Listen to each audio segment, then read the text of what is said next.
Many of you know that in the public securities markets, what we own in our brokerage accounts is not actually securities. In fact, actually, I'll go as far as to say probably a lot of you didn't know that, because I worked in the industry for 16 years before I figured that out. What we own in our brokerage accounts is something called a security entitlement. It's not legally a security.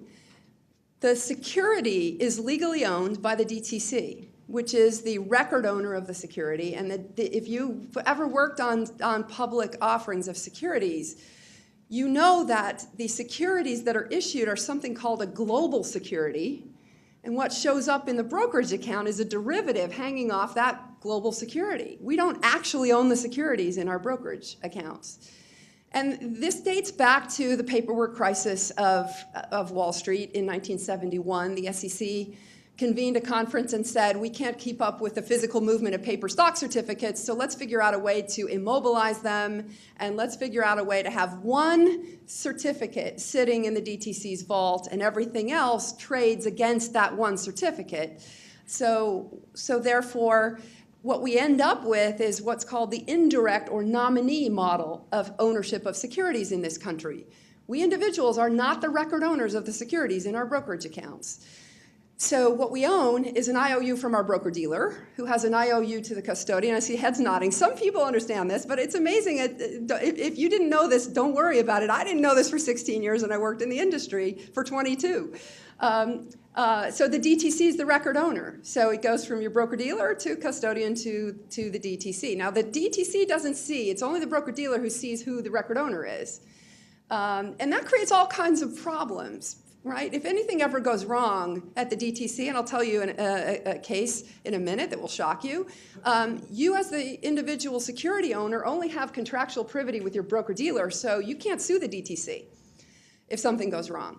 Where that happened, Exhibit A for why we need, frankly, in my opinion, a blockchain to solve these problems is the Dole Food case. There were 36.7 million shares of Dole Food outstanding, and 49.2 facially valid claims were filed for the 36.7 million shares outstanding, all of which were backed up by facially valid brokerage statements. How the heck does that happen?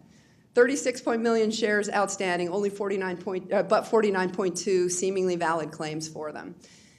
And the answer is it was unsettled securities trades. Why do we have unsettled securities trades, and how did the system get that out of whack? It's because we have the indirect or nominee system that I just described. The record owner is always the DTC, but we settle securities trades, T+3, now T+2. Why do we do that? Because the securities trades have to go through multiple intermediaries on their way from buyer to seller, just like the payments have to go through multiple banks on the way from buyer to seller. And most of those institutions are still batch processing transactions overnight. Now, if we put everything in smart contracts on a blockchain, you get real-time settlement or near real-time settlement. So this is really potentially going to have a major positive change in the securities markets.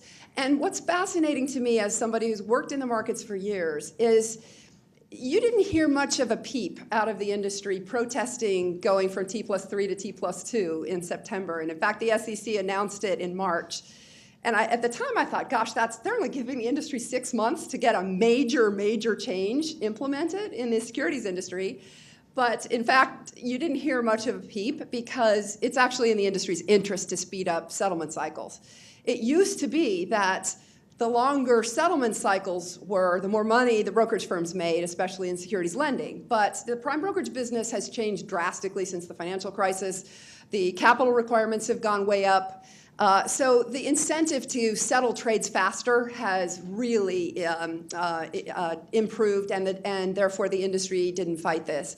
So I actually think because of the capital requirements and the operational risk assessments that are being assessed on the securities industry on the sell side, that you're going to actually see more and more of a push to speed up settlement cycles, and this technology is clearly what makes it possible.